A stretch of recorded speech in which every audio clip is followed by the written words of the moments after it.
So, makukupo tayo. Sa panahon po ngayon, alam natin, ito yung panahon na kailangan, sabi nga po nila, ready, ang well-prepared ang mga anak ng Diyos o yung mga agad. Hindi lamang sa spiritual na buhay, hindi dapat well-prepared din tayo sa ating pag-physical. Di po ba, pag maulan, hindi ka makababa, hindi ka makabili ng pagkain.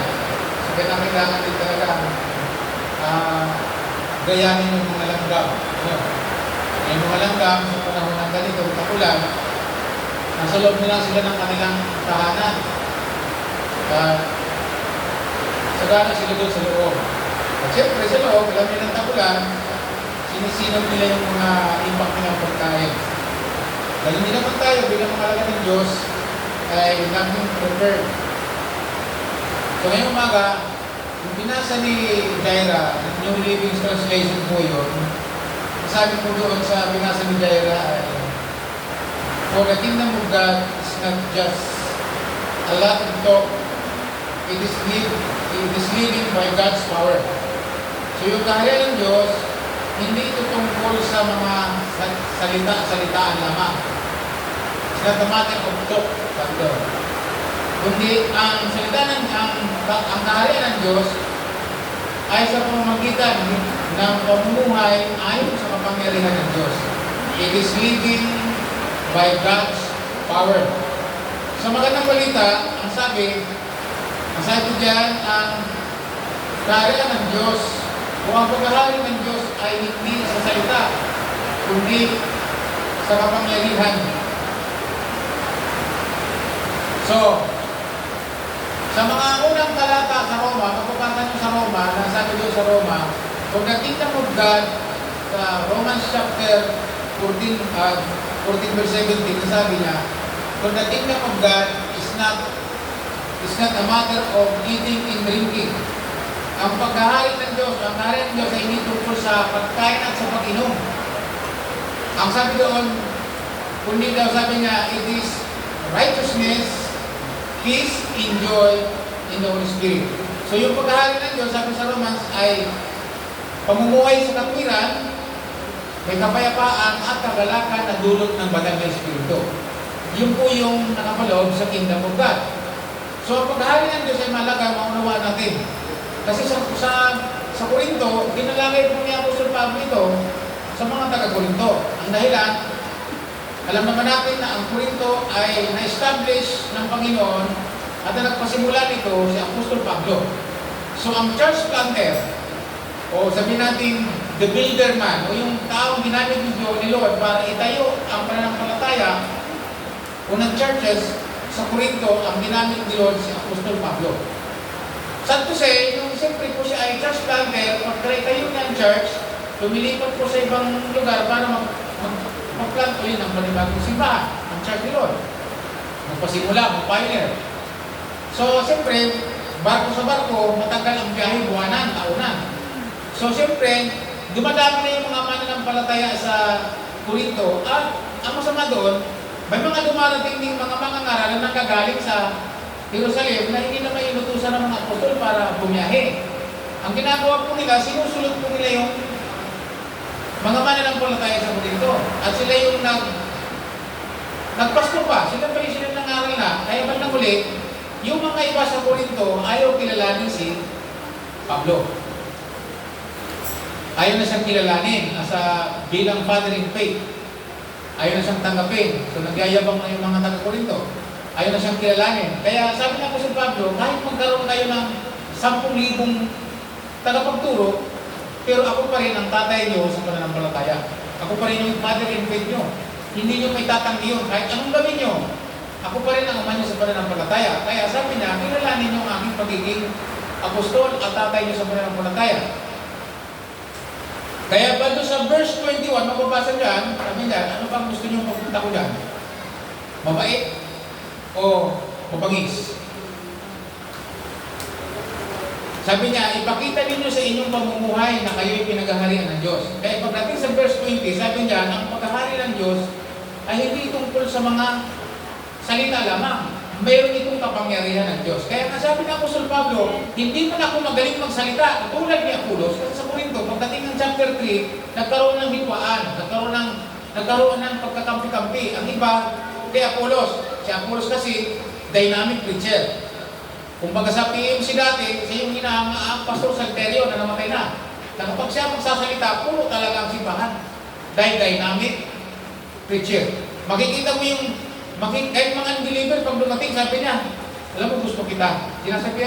Sinasagot yung pastor na habang nag-preach, I like you. Yung sinasabi, gusto ko yung way ng pag-share mo. Kasi dynamic preacher siya. Sabi ni Pablo, hindi ako katulad ni Apolos, kasi Apolos, orator, Greco, magaling sa Greek, magaling mag-speak. Parang pag nasalita, yung tipong pag nasalita, yung nagtatalo lang yung mga tao, yung sa sobrang tawa, talagang kuhang-kuha yung atensyon. Kuhang-kuha ang atensyon. Magaling. Kaya, sabi niya, yung may iba, kay Apolos, ang iba, ay magpatalo. Gusto, ako kay Pedro ako. Kay iba, sa kanya, ang iba, sabi, ba't nahati-hati ba si Kristo kay Apolos, kay Pedro, kay Santiago, sa akin? Sino sa inyo rito binotismuhan sa pangalan ni Pablo? Wala. Meron akong binotismuhan, pero ilan lang. Sabi ni Pablo, sa Corinto. So, ang church ay hindi nahati. So, kaya sabi niya dito, bandang sa chapter 4, sabi niya, ipakita ninyo sa inyong buhay ang pagiging tagakarian ng Diyos. Sinabi rin ni Jesus Christ sa Matthew 7, na sabi niya, mag-ingat kayo sa mga nagsasabing sila yung mga lingkod ng Diyos, mga propeta, darating sa inyo na maamong tupa, pero mababangis na lumo pala. Sabi niya, paano nyo siya makikilala? Sabi niya, makikilala niyo sila sa kanilang mga gawa.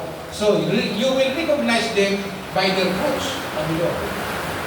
Yun ang sinasabi ni Pablo sa mga taga-Corinto, nagsabi niya na lumipat doon sa mga super apostles na dumating. Sabi niya, hindi naman ako huli dyan, sabi niya, sabi ni Pablo.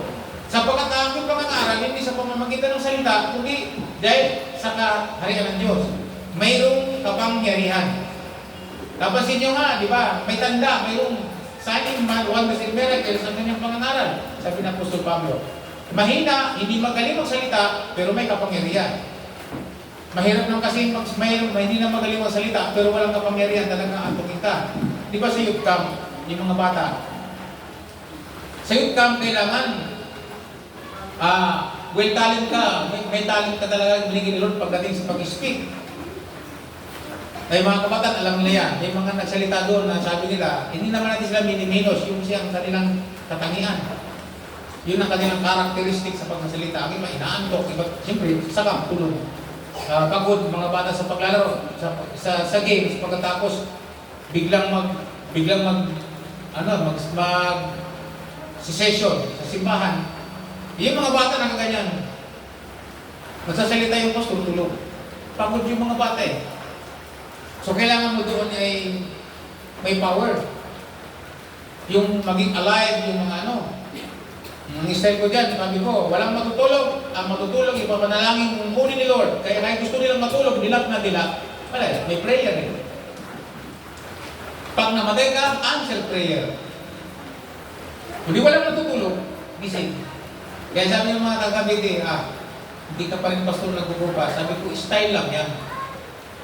Mga kapatid, napakahalaga mo naman natin na ang kapangyarihan ng Diyos, sabi niya, ang kingdom of God, hindi ito tungkol sa salitaan lamang, o sa salita lamang, na piling sabihin na tayo mga mananampalataya, pero makikilala na tayo sa pamamagitan ng ating mga gawa. Hindi naman tayo perfecto. Pagka minsan nakalimot tayo, di ba, amen? Nakakagawa tayo, nakakapagsalita tayo ng hindi maganda. Meron may experience kagabi, siyempre kagabi, grabe yung prayer kasi talagang lakas ng ulan. Sinundo ko ba yan? Siguro alas 6 na, babay-bay na kami, nananalangin ako doon, hindi nga makakatawid sa panbahan sigurado. Pag umabot na hanggang baywang ang landslide ko, tapos ang karera. Balik kami ngayon, pupunta kay Amer, doon iiwanan ko. Yan ang plano ko. Buti lang pagdating ko dyan, mayroon ng sinusudsod na ng loader. Nakadaan kami. Pagdating namin ng tulay dito, ayaw padaanan. Siyempre, gagagalit ako. Pati si John, pinagalitan yung gumagawa doon, magkasama kayo, padaanan, hindi naman masisira yan, tuloy-tulayan lang natin, makatuloy lang mo to. Ayaw nila pinalahan nito ng, nilagay niya ng tuloy-tuloy, pinala. Bahala kayo, umakyat ka dito. Ganun. Di pagdaan namin meron batang tumutuloy doon na hindi po marunong, hindi siguro alam, dinagay ng dalawang tuloy-tuloy na ganyan, tapos tumukat-tukat mo yung gulong ng motor, pinalaan mo sa gitna, biglang hulog. Sabi, anong klaseng pagbayan? Ang motor, dito pulugulan. So, init yung ulo ko. Tinitingnan ko pa yung asawa ko, baka mahulog doon sa baba. Tibag eh. Kaya angkas ko siya na nakatuloy siya. Ako naman din, pinilit ko, nakatuloy din. Pagdating sa dulo, tutuloy naman ulit. Hindi na rin lang ang gagawin niya. Ang hirap, kasi pag nahulog ka sa baba, kabilaan ba? Tibuang ang motor. Nakaandar, binipilit-pilit ng konti. Ang problema, natulungan ko siyang makatawid dun sa kabila. Ang problema niya ngayon, nung makatawid siya, kung nasa baba, hindi niya ako pinalikan, hindi niya ako tinulungan, pinahirapan niya ako doon. Tapos siya, pumarunod pa siya, tapos lumingon pa kaya ngiti-ngiti, parang nakakaisip ko. Galit ko, grabe. Nakalimut ako sa buhay ko. Pagdating doon sa Megida Place, galit na galit ako, sabi ko sa asawa ko, walang kwentang tulungan yung batang yun. Mamaya, bukin na kita dyan. Pagdating, nandun Megida Place na kamarada. Alam mo, Ben, wala kang kwentang tulungan. Ang sarap ipaalon sa baka. Hindi ko nagalitan na sabi ko. Dahil sa salita ko na sinabi ko, ang sarap mong ipaalon sa baka. Alam ko dito, sabi ko, huwag ka mong iiwan, tinulungan ka nga. Tumulong ka na dapat. Sabi ko, wala kang kwentang tulungan, ang sarap mong ipaalon sa baka. Hindi nagpagsalita ako na hindi maganda. So, tapos kayo, ang sermon ngayon, hindi sa salita, tumisang ka. Sabi ng asawa ko, nasaan ang gawa mo, salita mo? Ano masama yun? Oo na, sabi ko, ano magagawa mo? Nainis ako eh. Hindi maganda yung kanyang ginawa. Hindi man lang siya tumulong. Kaya sinabi ko siya sa susunod, pag may tutulong ka. Tinulungan ka, tutulong ka. Walang iwanan, mga tagalogin ka ako, marunong tumulong sa kapwa. Dinagyan ko siya. Para pa ng mga doon. Ibala siya kung isipin niya. Pag nakita ko siya, ganun pa rin sabihin ko, tumulong ka. Huwag mo mang iiwan. Sunod na gawin mo yan, mapabayaan ka. So, kaya hindi, ang sinasabi dito ni Jay, hindi sa salita lamang. Pakita mo sa gawa mo. Oo nga dapat eh.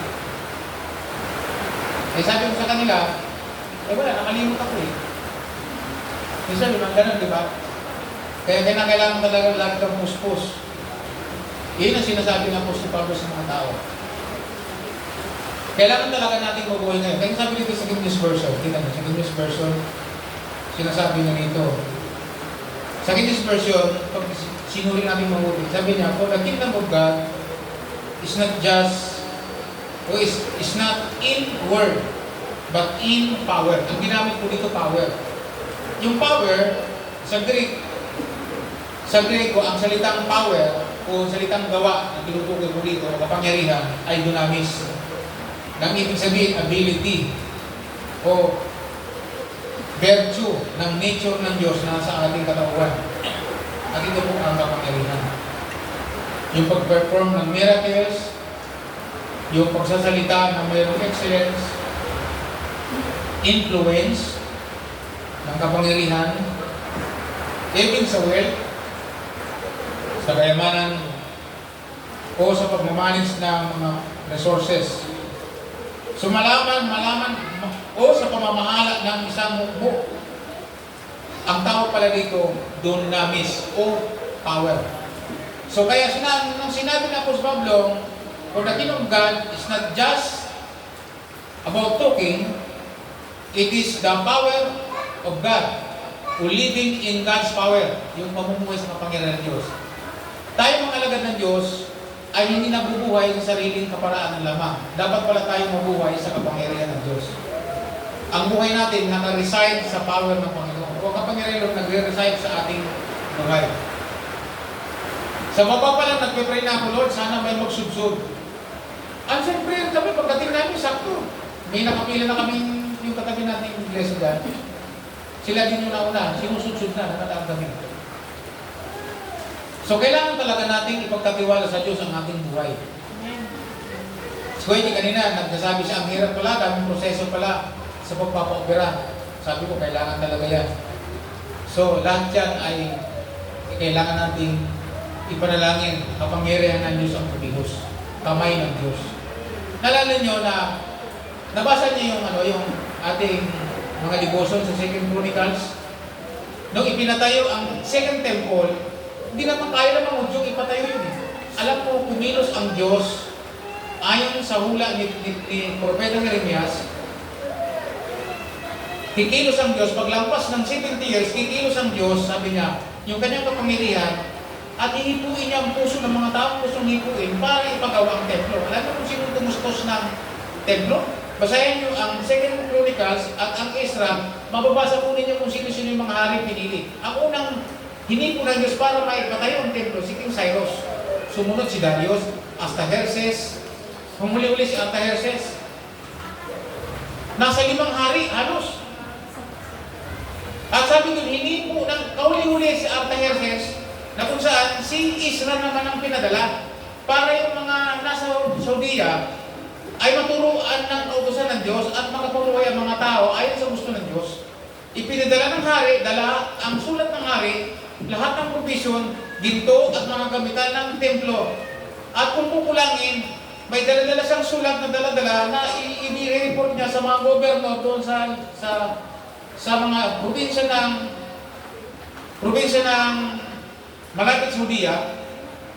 At ang sabi, kung kukulangin ang aking mga padalang pera, ang sabi niya, kukunin sa pondo ng kaharian sa inyong lalawigan.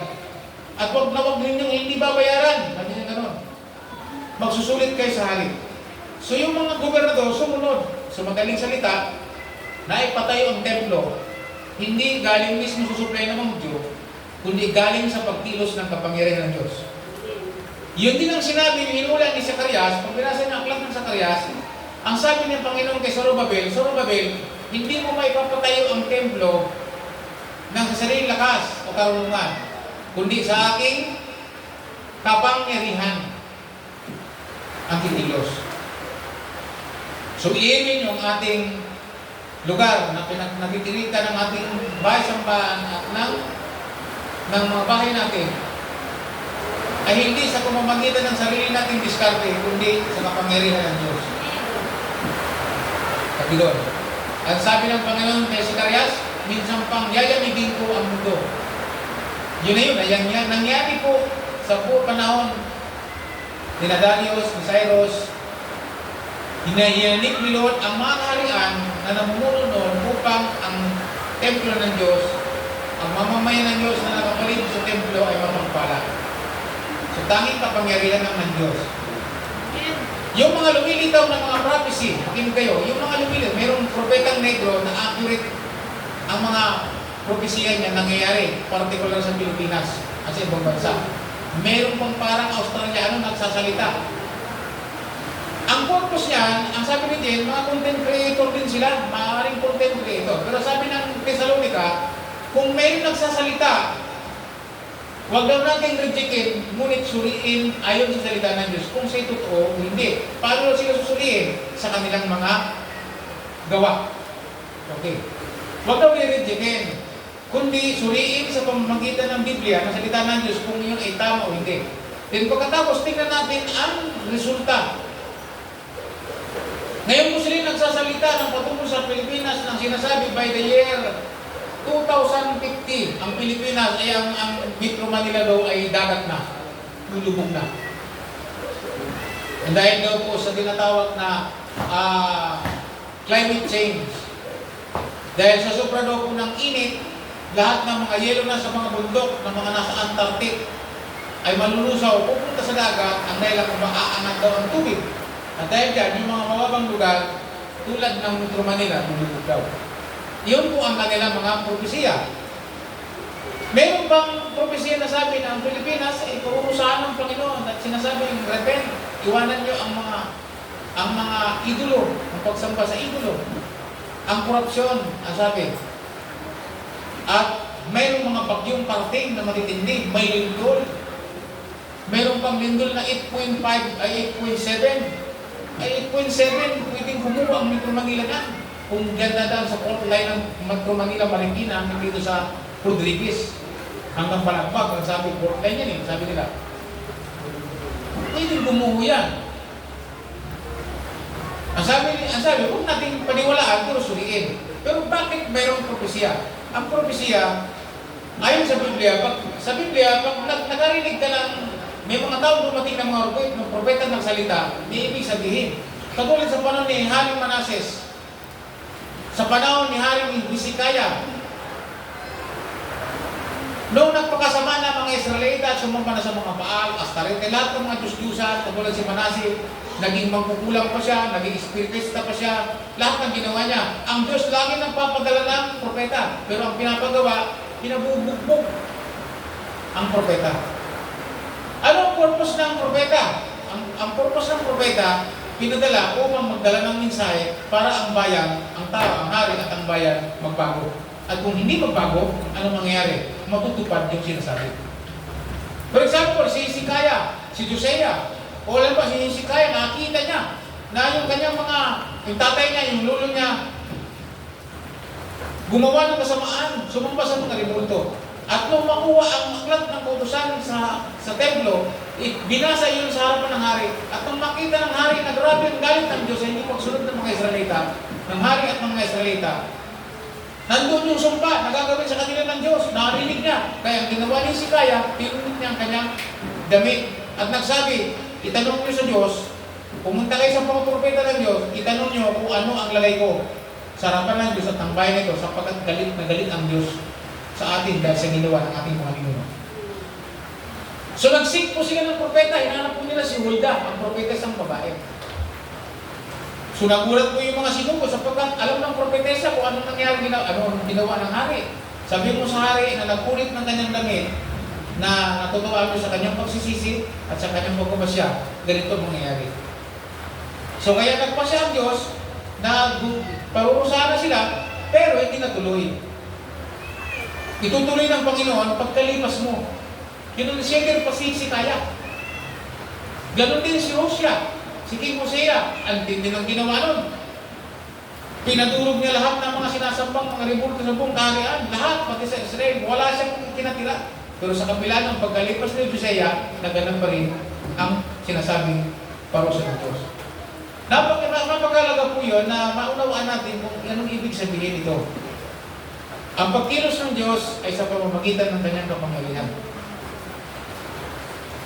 So kaya ngayon, kung mayroong mga lumalabas kung ganyang mga lumalabas sa social media, tingnan natin at yun ang paraan para tayo manalangin sa Diyos at kumilos ang kanyang kapangyarihan. Itinuturo na tayo dapat mabuhay sa kapangyarihan ng Diyos. Sapagkat kung tayo sa karya ng Diyos, nakapaloob sa kingdom at kung ating hinahanapin ang karya ng Diyos, hindi natin maaaring hindi ipamuhay ang kanyang kapangyarihan. Lagi tayong mabuhay sa kapangyarihan. Noong ako'y mag-asawa, pangasawa ko si Jane, paglipas ng kulang-kulang isang taon, nagbuntis. Pero yung fetus, yung bata, nasa labas ng matris. So, nung pina-ultrasound siya, nasa labas. Sabi nga ng doktor, humihinga-hinga kasi bubuhay. Alam mo ba sa doktor, pag nabuo ng bata, tao na yun, buhay na yun ang kaluluwa. Sabi sa kanya ng doktor, kita mo, humihinga na rin siya. Hindi ba? Sinabi siya ng doktor mo. Then, nagpaulit, so ibig sabihin, operahin mo sana siya sa libor. Nakasalang na po siya. Ready na ang lahat. Siya, panalangin siya ng panalangin sa Diyos. Kumilos ng kapangyarihan. Kami din, prayer request sa PMC, sa PMC, sa Westcam, para sa kanyang matagumpay na operasyon. Pero ang prayer ko niya sa Panginoon, Lord, ayaw ko pong mahiwaan ang akong tiyan, kaya kumilos ka, Panginoon. Ayaw niyo daw mahiwaan. So nasa loob, nagkakagulo yung mga doktor doon. Ready na siya, nakadabit na siya ng kulay blue. isasalang na siya ng operating room. Wala na eh. Hubad na siya. Yun na lang pang-opera na lang ang gagamitin. Yung mga gamit niya nasa akin na. So ready na. Pagkatapos, ang sabi ng head ng nurse, ulitin daw na kami. Ulitin. Ultrasound ba yun? Inulit siya eh. Pinaulit. Bago sa operahin, ulitin. Ulitin na i-ultrasound. Nung in-ultrasound, nakuha sila, wala na. Nag-disappear yung fetus. Wala. Di ba si Sister Wing opera yan? Si Sister Wing hindi lumabas eh. Hindi nawala. Kaya, hiwa siya. Eh si Jane, dideclare na ayaw kung mahiwa, i-discipline. Grabe tulog-tulog prayer niya. Saka yung prayer, tumilos ang kapangyarihan ng Panginoon. Tinas po siya. Nagulat po yung doktor, wala na. So hindi na siya pwedeng operahin. Nung gabi yun, linabas ko po sa ospital. So nagpunta kami ng ospital, sa kapangyarihan ng Diyos, lumabas kami ng ospital dahil sa kapangyarihan ng Diyos. Wala ulit kaming binayaran. Ang binayaran ko nun, mga 100 lang yata. Kasi meron tayong kapatiran doon na nagtatrabaho sa labor. Sinamahan niya akong lakarin sa loob. Nandun pa nung si Norman, hindi pa nag-a-abroad sa Saudi. Brother Norman Ratio ng Marikina. So, grabe yung ginawa ng Panginoon sa kanya. Grabe yung pasalamat namin. Yung iba, hindi makapaniwala. Kasi, imposible yun, sabi nila. Baka mali lang yung ultrasound. Pero ang alam ko, meron kasi yung ultrasound si Jay, nakikita sa ultrasound, na talagang may siyang fetus na kailangan ilabas. Pero nung ipanalangin, kumilos ang pagpapakiri ng Panginoon, at dahil doon, nawala. Isang himala. So sabi dito, ang pagkilos ng Diyos sa mga taong pinagkahalikan niya ay nandun lagi. Kaya tayo dapat mabuhay sa kapangyarihan ng Diyos. Araw-araw. Pagkatiwala natin sa Panginoon lagi. Dahil dyan, tulad ng panagaliman ni Marlene na baka, ay sinasabi na po siya ng mga lingkod ng Diyos ngayon. Kaya kung meron tayong nakikita, meron pinapakita si Lord sa atin sa pakitain o sa panaginip, hindi natin si Lord ang paliwanag. Tapos, kaya yung pinakita, kasi meron tayong gagawin. Amen. Tingnan nyo, isang linggo na po ulan. Hindi walang tigil yan. Titigil-tigil ng konti. Taas ng baha. So, ano kailangan natin gawin? Manalangin tayo sa Panginoon na kumilos ang kanyang kapangyarihan. Alam mo kasi, bubog tayo, mga nabubog tayo. Alam mo po kasi, yung pinagkukunan namin ng tubig noon, nung mag-landslide nung sa unahan, napuno po siya. Napuno. Alam mo kasi ang lupa, pag natubog na, bumababa po siya, kahit anong tibay, nauubos po siyang bababa. Yan ang landslide. Kaya po sa bumaba, dahil yung ilalim, malambot na.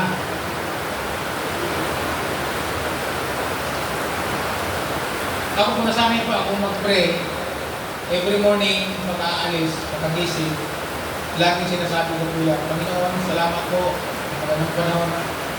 Magkatapos na po kung hingin na aking daily bread, ang prayer ko na po ganito, agad kong ginagapos, ang ulan at baha, ang mga landslide, ang lindol, hindi ko po pinahintulutan. So, mayroon ng prayer. Ano sabi ng Bible? Kapag daw mga lingkod ng Diyos nagbitaw sa prayer, may gumagalaw. Gumagalaw ang kapangyarihan ng Diyos. Nung sinabi ni David kay Goliath, na sabi niya, dahil ang hinahamak mo ang Diyos ng Israel at ang hukbo ng kanyang bayan na banal, ang sabi niya, ngayon, papatay kita, pupugutin ko ang ulong yan mamaya. Yung po ang deklarasyon ni sa ngalan ni Yahweh. Kaya nung nagalit si Goliath at gusto siyang tirisin, sinalubong po siya ni David at sabay minasiwas ang kanyang tirador. Ano ba ang tawag nun sa English? Sling. Nung yung bato na kay David pa, kanino yun? Kay David pa rin. Nung binitaw ni David, nung tumatakbo ng bato, kanino na yun? Kapangyarihan ng Holy Spirit yun. Kaya pag tama kay Goliath sa noo, posible naman napagalit ng bato. Pag tama dito sa noo ni Goliath, siyempre punong-punong ng armor si si Goliath, yung mukha niya lang ang may bukas. Pag tama dito sa pagitan ng mata, bumaon yung bato, bagsak si Goliath. Hindi lang siya nagdileryo, patay talaga. So kaya takbo rin si David, pinugod niya ang espada ni Goliath at sabay inundayan ang ulo putol. Kaya nung hawak na yung ulo ni Goliath at pinakita sa mga Palestino, anong ginawa ng mga Palestino? Sumugod? Takbo na. Dahil patay na ang kanilang bayan na pinagduduhagi. So nanalo sila sa digmaan.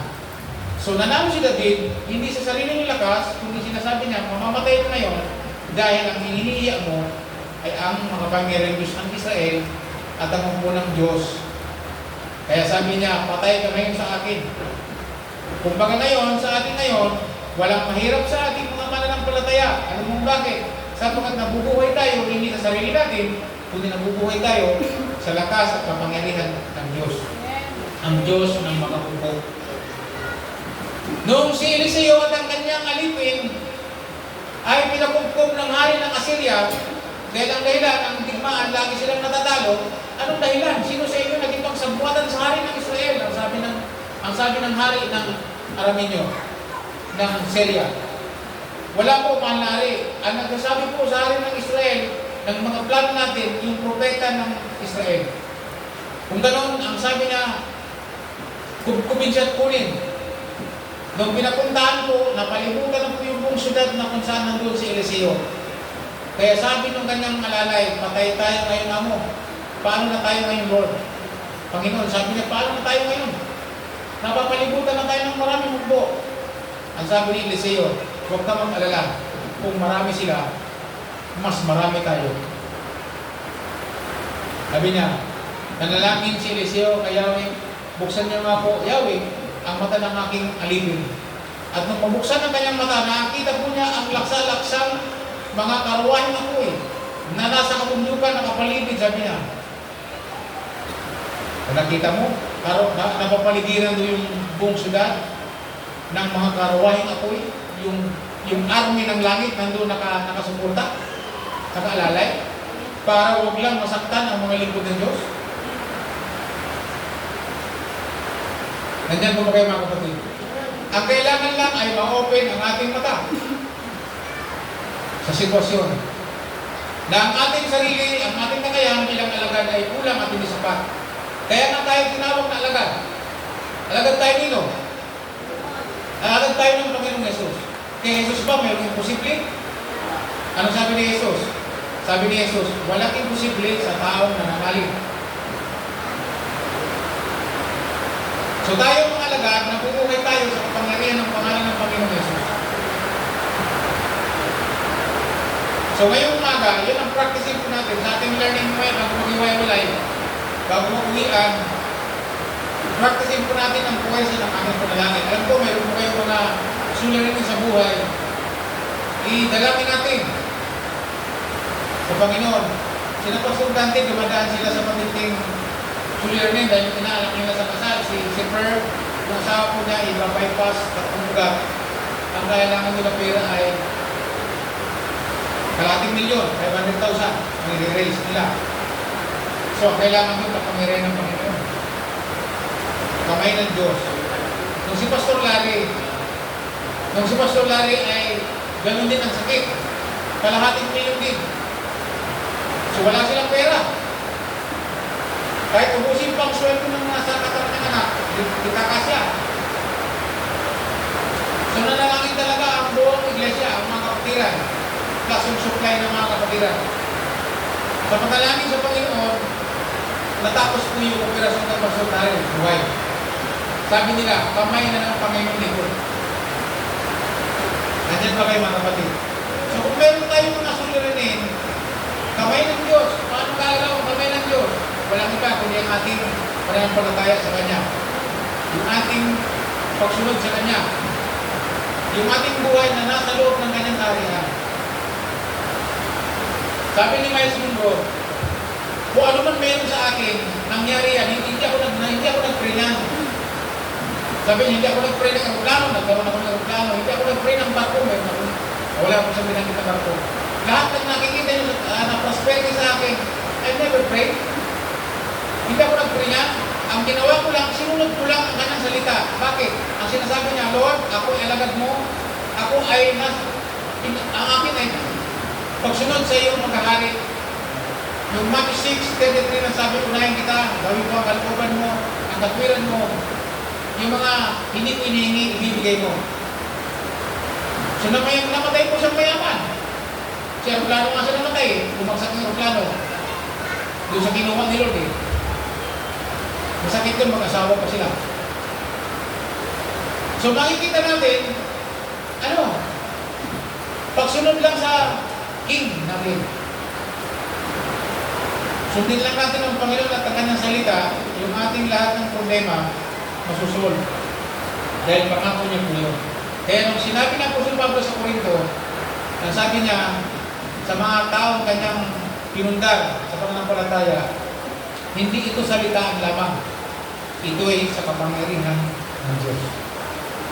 So ngayon, ano masasabi ko po sa inyo ngayon? Mabuhay tayo, nakasama natin sa ating buhay, o sabi po sa New Living Translation, ang sabi niya, but living in God's power. Yung pagbabago ng ating buhay, hindi natin kaya yan sa sarili natin. Sino naniniwala sa inyo? Pag wala po ang pagkilos ng kapangyarihan ng Diyos. Kaya kailangan natin ng Holy Spirit.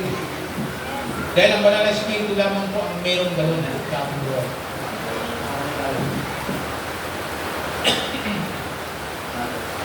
So lalo po ngayon sa ulit panahon, mabuhay tayo sa kapangyarihan ng Diyos. Sino po sa inyo ang paglabas ng bahay, nananalangin na sa pagkilos ng Diyos?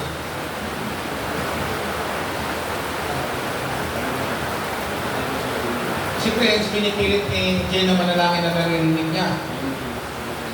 Pero po yung batang yun, minsan makikita mo yan, nananalangin po mga isa yan. Yung sa kanyang salita. Tapos paglabas na, Papa,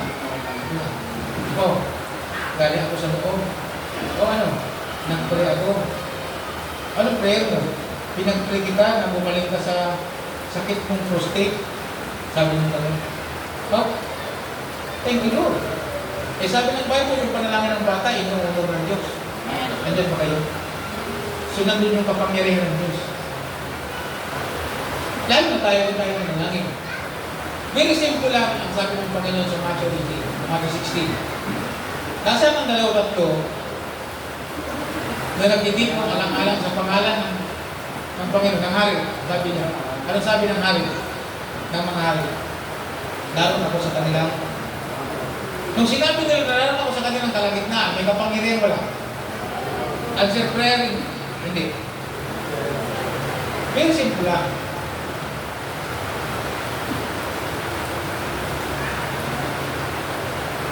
Kaya nakakatuwa, kagabi, nakikinig lang ako, mananalangin na daw, ang tayang sa prayer. Sabi niya, manalangin tayo bilang pamilya. Gumit na si Prince, sige, pwede tayo. Nasagot na siya. Sabi ni Jim, dapat pala di pamilya ang mananalangin. Ayaw ko sana manalangin na ako mauna eh. Kaya kaso, siyempre, nagsabi ng nag-declare na pala di pamilya, di pamilya nag-pray. Hindi ko ba? Napakalagay ko mga kapatid. Kung may problema tayo sa pamilya, di natin kaya yun. 100% di mo yung kaya.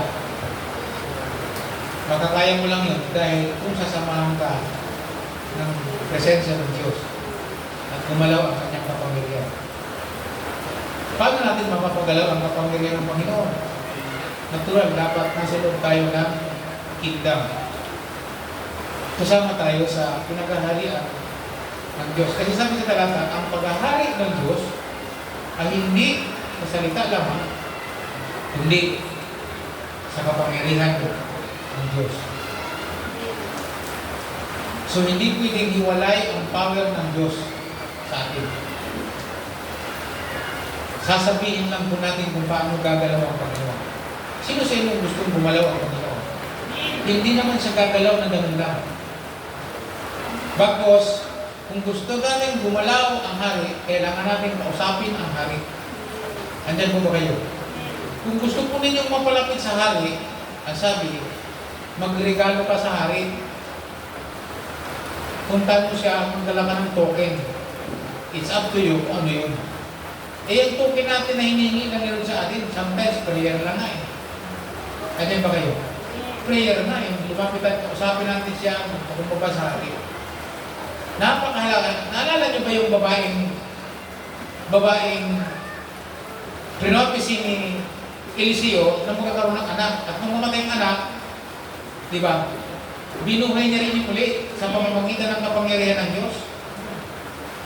At nung mabuhay yun, at sinabi ng propeta, magkakaroon ng katutog dito ng 7 years. Kaya umalis ka dito sa Israel, lumipat ka ng ibang bansa sa boundary para hindi ka maapektuhan. The problem is, nang bumalik po siya, na paglipas sa 5 taon, pagbalik niya, may nakapwesto na sa lupa niya. So gusto niyang mabalik sa kanya. Saan siya pupunta? Kailangan niya ang kapangyarihan ng hari. Pupunta siya sa hari upang idulog ang kanyang hinaing. Na yung kanyang dating kanya, mabalik sa kanya. Eksakto naman na yung alalay ng propeta Eliseo, kausap ng hari, at sabi ng hari, sabihin mo masabi kung paano binuhay nung propeta Eliseo yung bata. Kasi bantog na bantog eh. Kwento mo sa akin, nung may pumasok sa bulwagan ng palasyo, sabi ng alalay ng propeta, si Gihasi, na kitong niya yun eh. Kasi napunta sa kanyang kitong ni Balaam. Papunta kay Balaam. Naaman. Hindi na yan. Yung sabi niya, mahalali ito yung babae. Ito yung bata, Sabi niya gano'n. Okay, sabi ng hari, totoo ba ito? Iyan. Opo. Ako nga po ang nanay nito na binuhay ni Propeta Eliseo. Sabi niya, anong problema? Hindi na kailangan magkwento pa eh. Sabi niya, gusto ko pumabalik lang sa akin ang aking pag-aari na ngayon nakaiba na ng pwesto. Sabi ng hari, halika, yung kanyang tagapamahala. Gawan mo ng paraan ng kanyang lupain ay mabalik dito, pati yung kanilang kita ay bigay nila dito sa babae ito. Ano ang kumilos? Sabi natin, kapangyarihan. So sa kingdom of God, ang kailangan natin, power. Hindi kilikili power, Power talaga. Ang tawag sa English ko, dunamis. Ang ibig sabihin, anong klaseng kapangyarihan? Ito, strength or ability. Sabi ko dyan, virtue. Yung pagpe-perform ng miracles. Yung power na mag-raise ng wealth. Yung palang pag-raise pala ng magandang kita, power din pala yun. Nalala ko si Marlene, sa si Bobby, naglalakad sila ng power nila. Naghahanap po sila mag-ano sila ng kanilang, nag-iisip sila ng kanilang business ng bayan. Power yun. Nung inisip ko ang lago na maging business ng community, power hindi. Power, dahil kikitayan ang mga tao. So power. So yung pag-create, power pa rin yun. Yung pamumuno, maging sa mga army, sabi ko dyan, kailangan mo lang. So yun ang kailangan po natin. Yung kapangyarihan yun. At yun po yung kapangyarihan ng Diyos. Imagine mo, sa mga Israelita, natayo nila ang templo sa hula ni Sekaria, na sabi ng Panginoong Kesorobel, hindi sa pamamagitan ng lakas, kundi sa kapangyarihan ng Diyos ang pagtatayo ng templo. Kaya nakita niyo yung paghipo ng Diyos? Kaya ang kailangan natin dito sa ating lugar, anong kailangan natin dito? Power ng Diyos. Paano yung iingal? Alam natin na ang Diyos ang humihipo ng puso ng tao. Amen? Si Romeo, hindi naman natin pwedeng pagsalitaan niya ng kung ano-ano. Ang kailangan natin dyan, hinihingin natin sa Diyos, Lord, hipuin po ang puso ng taong yan. Hipuin niyo po ang mga tao, iyon ang kailangan natin. Amen. Hipuin dalawa, pag nakarap mo, huwag ka magtanong, huwag ka magdala ng mga reklamo. Ang dalhin mo, deklarasyon. Kung close ka sa kanya, pwede. Sino bang close sa kanya? Pag nakalapit ka siya, nagkaroon ka ng pagkakataon, huwag ka makipag-usap ka. Sabihin mo to, pwede mo itong gawin. Kung gagawin mo itong hindi dinideklar, lapitan mo. Panginoon, hipuin po niyo ang puso ni boss para sa iyong marangalan. Touch them, Lord, in the name of Jesus. Makatanggi ko ba siya? Nagdeklara mo na? Hindi. Hindi na. Naglagay ka na ng decree ng Diyos. That's the power. Nabitawan mo na. Kagabi, mali yung aking na deklarasyon sa galit. Hindi blessing na sabi ko eh. Ang sarap mong ipaanod sa baha. Di ba? Mali, di ba? Hindi dapat yun. Kaya yung isa, galit na galit dahil iba daw yung sinabi ko eh. Dapat blessing daw. Kung nakakako, dapat na, eh, ang magawa ko, nagalit ako eh.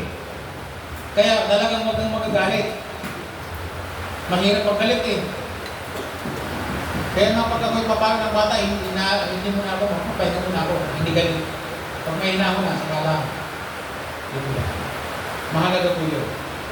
So, ang mensahe ngayon ay tayo mga pinag-ari ng Diyos, mabubuhay sa kapangyarihan ng Diyos. Yun lang kasi. Pag hiwalay tayo sa kapangyarihan ng Diyos, at ang kapangyarihan ng Diyos ay gagalaw pag pinahintulutan mo. Bawat isa sa atin, kung gusto natin gumalaw ang kapangyarihan ng Diyos sa pamilya natin, talagang gawin natin. Imagine mo, tulog ako, pinagpipirin wala ako ng batang yan. Nililihans niya akong tulog ako. Tapos nasabihin niya ng papa, kanina tulog ka. Tapos kamay ko sa'yo, pinagpirin kita. Ano? Kasi siya nakikita ko na. So mga kapatid, ngayong umaga, ang oras natin ay 10:30. Ang ating po ngayong learnings ay sama-sama ang manalangin sa Panginoon. Ano tayo, usap tayo, mag-grupo lang mga kapatid, mga kabataan. Tapos pag-pray po tayo. Usapan po natin ang dapat natin. Of course, yung panahon, sama po natin yan. Kundi yung pagkilos. Itong pagkakataon po ito na mayroong mga dinadanas ang mundo ng ganito. Yun po yung pagkakataon na sa pamamagitan niya, ipanalangin natin sila na hipuin sila ng Diyos. Buksan ang heart nila na kung namakita nila na kung hiwalay sila sa Panginoon, wala naman talaga silang magagawa. At ang magagawa natin ay magkaisa sa panalangin. Mag-pray talaga natin sila. So alam niyo na po anong prayer para sa may-ari ng lupa. Hindi natin kailangan, hindi natin siya makukuha sa barangay. Lalo na hindi natin makukuha sa munisipyo. Sinukat na nga eh. Hinunik na nga sa eskwelahan eh. So ang ano natin, pag-hipo. Tinayin mo po. Yung principal marunong eh. Nung lumipat ng makalapit, humirit. Kung maaari ko sana, lakihan ko rin niya para malagay din natin ng high school. Hindi po ba? Nahihilo yung puso ng tao, lakihan. Hindi natin alam. So kailangan natin talagang tayo mga mananampalataya, ipag-pray natin. Gapusin natin, hilingin natin sa Lord na, Lord, makapag po kayo, kayo po yung kapangyarihan mo. Hipuin po ninyong puso mo ng kanyang isipan. Humihingi po kami ng pabor. Amen po ba? So ngayong umaga, yun ang hihingi natin ng pabor. Yung pabor para sa mga lootin natin sa simbahan at sa mga bahay-bahay. Yung pabor. Kung gusto nyo magkaroon ng kasiguruhan para po magbago, huwingin natin yung pabor na yung mga linalab na kuryente na patuloyan. Kapangyarihan pa rin ang Panginoon ang pwede natin asahan ng Diyos. Yung control para maayos, kapangyarihan pa rin ang Panginoon. Mag-pray po tayo sa Panginoon. Yun ang kailangan natin gawin. Yung kapangyarihan. kapangyarihan ng Diyos. Pag kinilos ka ng Panginoon, ikaw na yung magdiklara.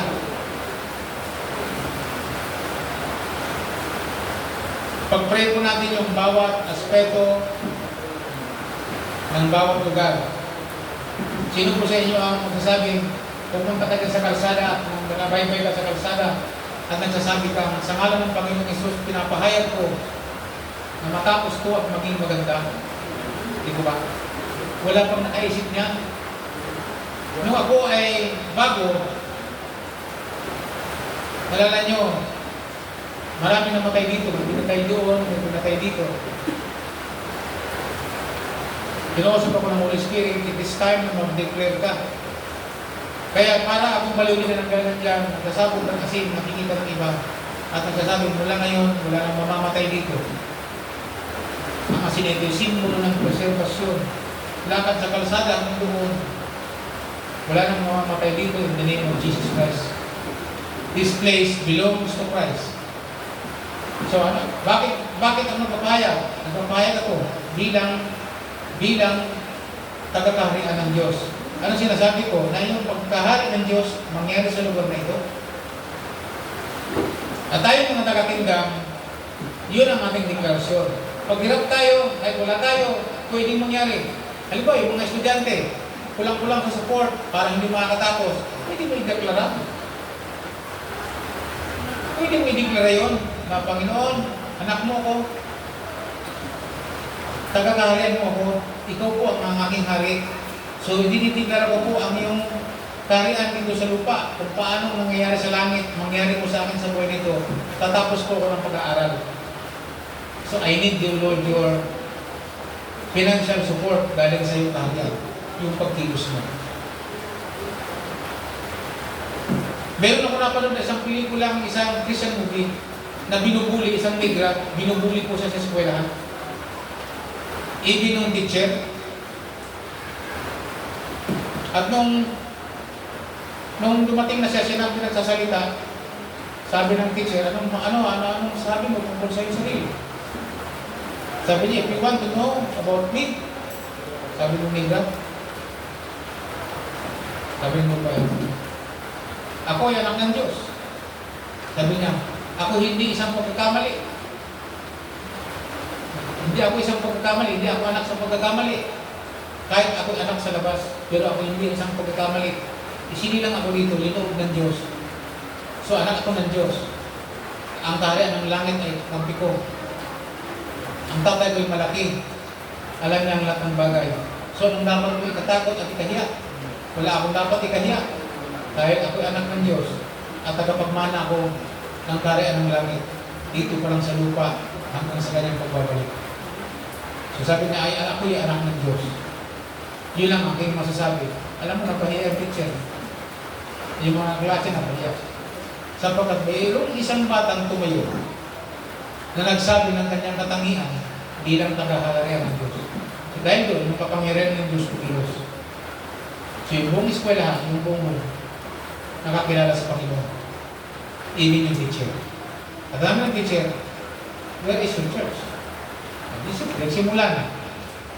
Eh mga kapatid, napakalaga kung tatayuan natin ang ating buhay bilang tagaharian ng Diyos. At paano yun? Pag sinabing tagaharian tayo ng Diyos, yung nature natin, yung ating morality, yung ating values, lahat ng pinahalaga natin ay sa kaharian ng Diyos. At ang mahalaga doon ay nabubuhay tayo, hindi sa sarili nating karunungan, kaalaman, kundi nabubuhay po tayo sa kanyang salita at sa kanyang kapangyarihan. Sila po kapangyarihan. Yung sabi mo sa English po ay dunamis. Yun ang kailangan natin. Dunamis. Bakit yung mga politiko, yung mga nakaupo, ay mayroong kapangyarihan? Ganyan mo ba kayo? At ang sabi ng Bible, hindi sila makapupo dyan kung hindi pinahintulutan ng Diyos. Sa butuhan, ang nagdesisyon, makinig kayo mabuti. Sino nagdesisyon sa butuhan? Ang Diyos ang humihipo ng tao. Kaya kung sino nanalo, pinasya ng Diyos yun. Kasi ang tao, yung mga tao, pwedeng baguhin kasi ni Lord ang puso ng tao eh. Andiyan ba kayo? Hello, naulawan niyo ako? So, ibig sabihin, nung si Duterte maging presidente, ang Diyos ang nagpasya. Kasi hindi po nanonood yung mga tao. Kasi Duterte ang iboto. Landslide na eh. Milyon-milyon na eh. Nung si Bongbong nanalo, hindi po rin ang Panginoon yung mga tao na siya manalo. Ano dahil kung bakit manalo si Bongbong? Para ang tao ay makising. Ang sabi na ibang mga propeta, si Duterte daw, niloob ng Diyos yung maging Pangulo para magkaroon ng kamay na bakal sa Pilipinas. Ay hindi ko lang alam si Bongbong kung ano ang dahilan para ang tao makising sa katotohanan na magkaroon ng panalangin kung siya isang puno ng buwan. Kaya sabi nila, sila ang pinuno lahat ng buwan sa Pilipinas. So kaya mga kapatid, makakuha natin at yun ay malalaman natin sa pamamagitan ng kapangyarihan ng Diyos. So this morning, paggalawin natin ang Panginoon sa ating buhay sa pamamagitan ng paggawa ng ating kapangyarihan. Nandiyan po kayo. Amen. Okay, balik tayo sa kasaysayan natin. Diligin mo buti. Sino sa inyo ang nanalangin na tayo pagpalain? Sino sa inyo ang nanalangin na magkaroon ng miracle? Ha? Kumilos pa kapangyarihan ng Diyos? Sino sa inyo ang nanalangin na hirap-hirap na sa ilog magkaroon ng tulay? Di ba nagkaroon? Dapat gusto kong malaman nyo na sinasagot tayo. Sa ibang lugar, naghangad ng ganyan. Pero hindi. Nakita pa ninyo yung pagpapor ng Diyos? Nangyari yan dahil meron na nanalangin. So ngayon, practice po tayo sa pag-declare. Kung anak ka ng Diyos, dapat mag-declare ka.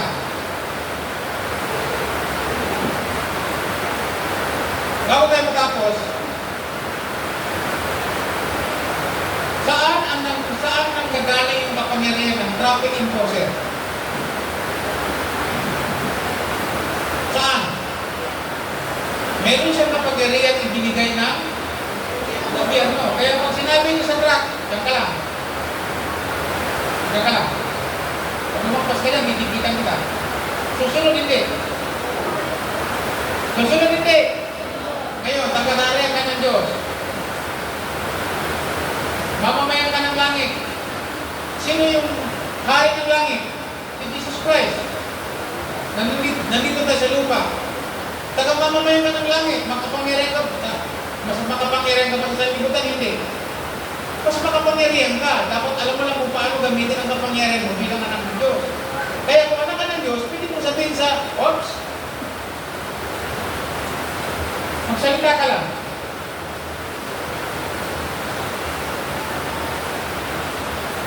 Sino maglalakas ng loob na sabihin sa, o bagyo, umalis ka na sa Pilipinas, in Jesus' name.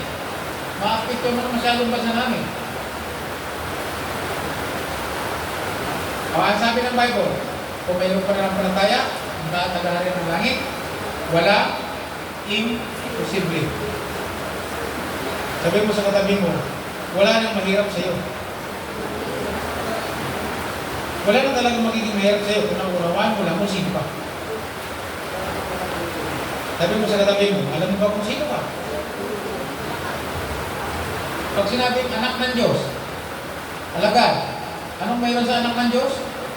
Sa mga anak ng Diyos? Mamamayan ng langit. Kung taga-mamamayan ka ng langit, representante ka ng kaharian ng langit, may kapangyarihan ka wala. Okay? Yung kapangyarihan na yun, ang kailangan lang natin gawin. Ang tawag po ng Biblia dyan, dunamis. Hindi lang daw sa salita na tayo, Christian yan, o mananampalataya. Hindi.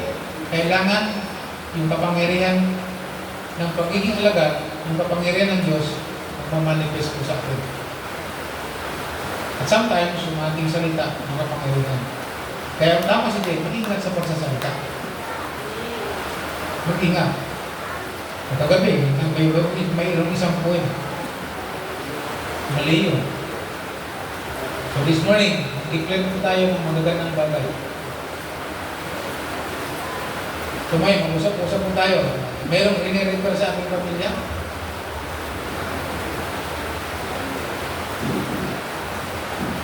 Sino po sa inyo dito na marunong nag-declare na kayo sa inyong asawa na nag-declare kayo?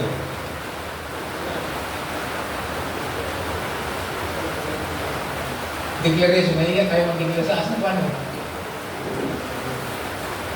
Dinideclare ako, pinapahayag ko, ano man tawag ko sa tatay nyo. Dinideclare ako. Ganyan, ganyan. In Jesus' name. Ano? May magagawa ko siya? Wala. Wala, kasi nasabi mo na. Amen. Buti pa yung mga hindi mananampalataya, marunong mag-declare. Yung siniko, bata pa yung siniko noon, mga grade 3 yata, grade 2. Siniko ng bata yan, natuloan ng bagi magalang, pala-bless yan. Pag nakakita ng maganda, pupunta sa'yo. Bless po. Ay, nung buhay pa si Padungdong, ilan na si Padungdong? Lasinggero yun eh. Nag-bless sa kanya. Nung kinukuha ang kamay, kinukuha ni Nico yung kamay niya. Ano? Tinatanong siya kung, ano kailangan mo? Di po, mag-bless lang po. Ano ba? Ayan, awakan ka ng pitong tsunggo. Ano ba nakadiniklaro itong tsunggo maawa sa kanya? Pabuti may nagpiligin, marunong makiklara. Yun nga lang, mali. Ngayon mananampalataya ka na, marunong ka ba? Ayan, may tayo. Marunong ba kayo magdeklara sa pangyarihan ng Diyos? Nadeklara niya yung bata pa, pero dahil mananampalataya na siya, hindi na tsunggo yun. Di ba? Ang aking focus dito, yung unbeliever marunong magdeklara. Dapat tayo ay marunong tayo magdeklara. Nandiyan po kayo mga kapatid. So tayo, manalangin tayo sa Panginoon.